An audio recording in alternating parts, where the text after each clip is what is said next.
finding those little notes can really help to create a better storyline for the audience and for people to start watching. But it's great to see this Apex Legends community coming together, giving. I've had a lot of people reach out to me and give me information and tell me a little bit about a backstory or how this person likes to play. So all the shout outs to all the community analysts out there who are really doing such a great job of keeping everyone informed. You're a huge part of the community as we start to look at, I think a real change of pace here where there was this whole dynamic fallout of, we see these two teams in the lead, and Powerpuff Bruvs really took a commanding 14-kill game 3, and we're following along with them here. But what stood out to you the most as far as how they approached that last fight? Yeah, for me, it was their perfect positioning and them just playing it slow. The way that, they got kind of fortunate with the endgame circle, which, by the way, was a completely different endgame than what we casted in game number 2.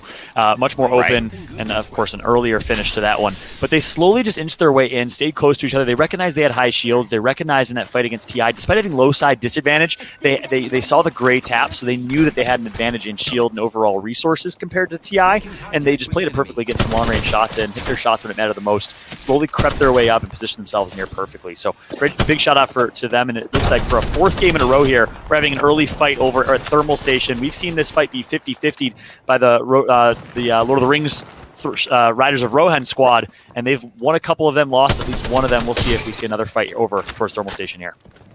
And that is the issue when you have these teams that are looking to 50-50, which is essentially split a landing zone. However, if they can take a kill from you, they will. But the idea is we're landing kind of close, you're landing pretty close, and we may fight, but hopefully we're just not going to fight, get looted up, and continue our rotations. It doesn't always work out that way. But this is what happens when you can't assert your dominance, when you can't fully wipe that team and tell them, go here again, you're going to get wiped, and you're going to have no chance in this tournament. Clearly, these fights have been not too convincing on the side of Riders of Rohan, which is why they're continually contested, and that is just setting them up for a really bad late game because they're exhausting their resources, and then any mid-game fight, they already don't have enough resources to really take that on well, so they're not gaining those things like those blue shields, maybe that one purple after you might kill a stray or find one on a rotation because they don't have enough resources to even start those fights, Fallout. Yeah, I love that call out. And then you have teams like Powerpuff Bruvs. We just saw them at the beginning of this game. They go Fragment East and rotate so early. They're known to be one of the early rotators. TSM likes to rotate early and prioritize positioning. Typically,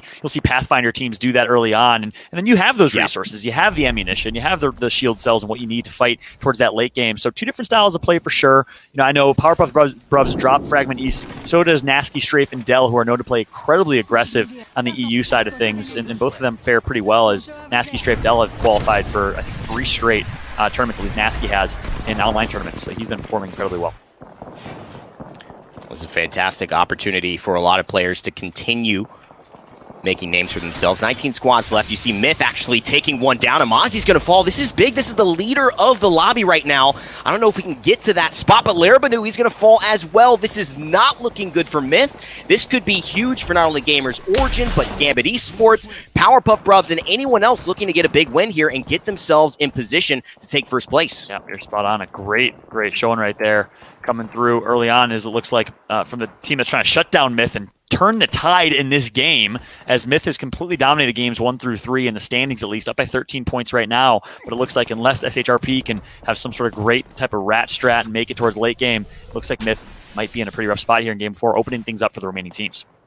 But you know what? I've seen a lot of teams do that, haven't we, Fallout? We've seen a lot of players, and I don't want to keep bringing up North America in a European region, so I won't. But you can imagine that there's a lot of reference points that we've seen where teams are able to just keep finding that solo player that you wouldn't think would be involved into top 6, top 3, and those points are enough to maintain that healthy first place lead. Luckily, he gets out. You're looking at SHRP right now, and you can find that he is just sitting up, camping. He will not move until he has to. This is what he's trying to do to save his team's placement in first place. But right now, you're looking at a lot of other teams who have really seen that, wow, this is our game to potentially take first. On. So just like you said, he has no shield, no teammates alive. He's just going to try and rat or hide and stay alive towards that late game and get themselves a few points. If he can pick up 4 or 5 points for Myth here with a top 5, top 6 placement finish, that'll be more than enough to maintain that lead. Easier said than done, as we're now watching Yuki, Deputies and Co. over towards the Harvester. This is Riders of Rohan, who we mentioned has been dropping towards Thermal Station quite consistently. They've traded a couple of those fights, and it looks like this time around on Thermal Station, the fight did not happen. They split the resources and rotated early. Ooh, meanwhile, Oh, no, and this is third impact. Black actually goes down, and that is, I believe, actually, no, that was G-Dolphin squad right there, who actually ended up falling. RCO EU. That is going to be RCO EU, exactly.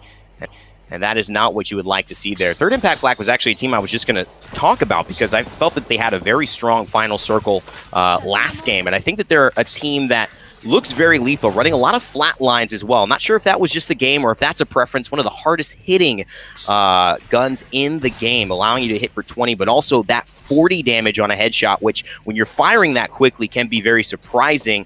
And they were involved in that final circle, I believe, shooting from the low ground to the high ground and knocking one before they ended up coming in, I believe, third place. Currently watching as Nyram and co. Nyram playing for the elites. Typically do drop train yard, thanks to some of the intel I got from the EMEF. Big shot to him again, as it looks like they're posted up in fragment right now towards the very edge of the circle, so they're going to have to rotate certainly towards that late game. Will they go for an early rotation? We'll see if they try to predict this ring and where it will end up. It looks like they're content for now, at least as they will be planning the rotation here soon. And you can see, again, 17 squads remaining, but these rotations, like you mentioned, should have already been happening. Most teams will be set up. You'll see a majority of these teams into where they believe the game will be ending. And as it continues to pull towards a little bit of Harvester, really, you might be seeing most of the squads landing out there, maybe towards the choke and train yard.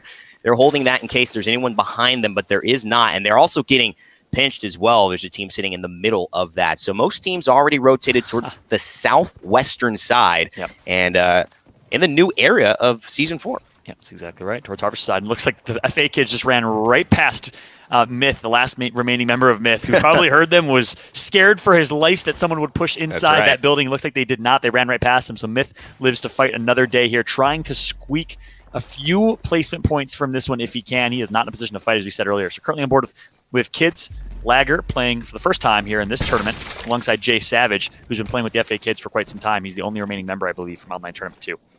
Enemy over there. Gamers Origin pretty geared up here.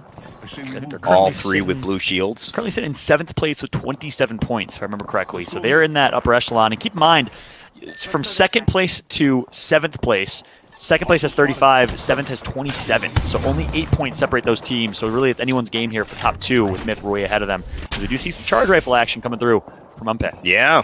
I love that, man. I mean, you know, the weapon got nerfed successively, and I think for good reason as well. A lot of outcries in the pro scene as to how strong it was. But you could see the impact of having hit scan from this range. 57, he's done over 103 damage in a matter of seconds from a very safe distance in pay. And so they're using that weapon to the best of its abilities. And you'll often see these paired with legends like a Gibraltar, maybe Watson. Hey, Caustic, it's not that crazy to see, especially if they're playing more of a solidifying role in their team to kind of stabilize these fights. They're not necessarily pushing in. They're more of the protector, more of the last man on duty, a utility, so to speak.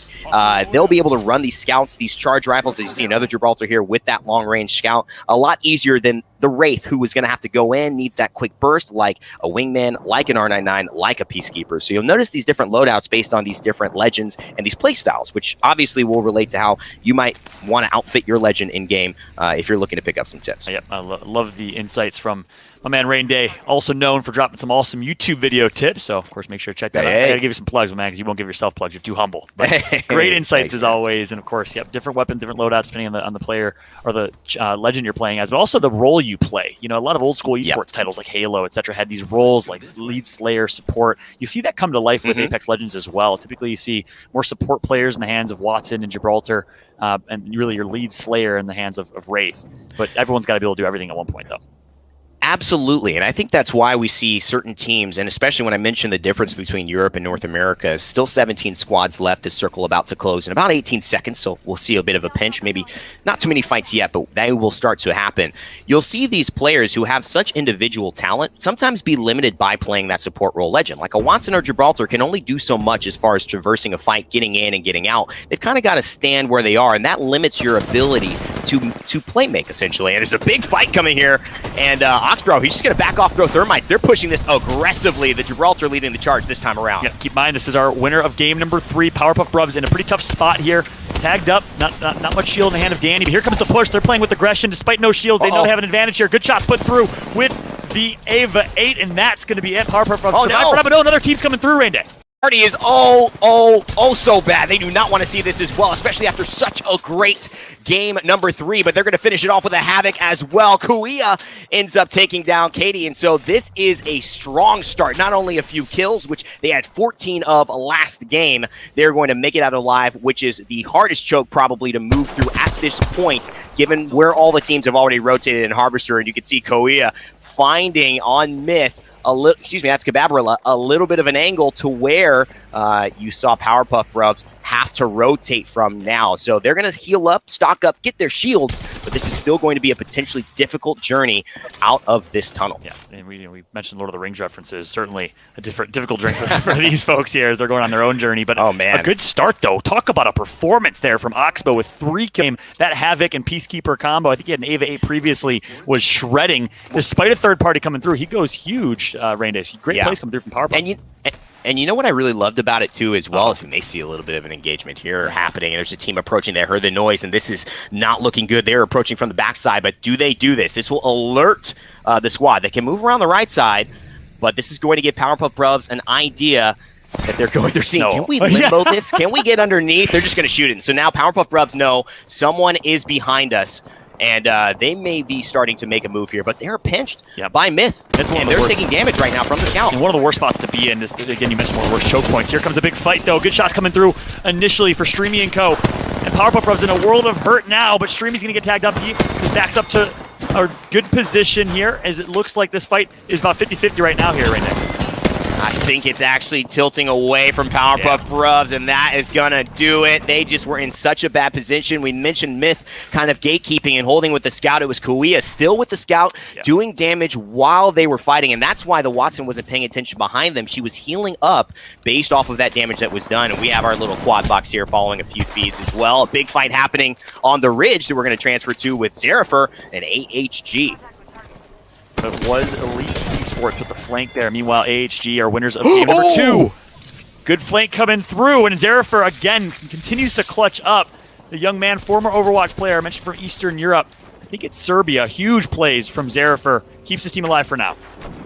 That is huge, and you could just, the pop-off is happening, but you also know the mad scramble, the dash. You can imagine just when the stocks are plummeting, everybody's yelling, saying, hey, sell, buy, do whatever. I just need to save my money. This is what they're trying to do. Save my life, save my team. Move, scramble. We got to get to a better spot. Atafe's getting that team in order, but Max Strafe, he falls down as well to the scout. So many teams right now trying to poach and pick as people try these late rotations into Harvester. Yep, on board now with Cababrilla in 6th place with 28 points. They've been the kings of poke in this game, just putting so much damage across map, both in that choke point and in that fight where AHG was contesting. They know a team's going to be coming from that same exact choke point that we saw our fight earlier. They're pretty well positioned, but keep on, they're kind of exposed from all angles. The Watson fences will only do so much, as they're going to just try and put as much damage as possible on the pokes and on the rotations, try to pick up some eliminations along the way.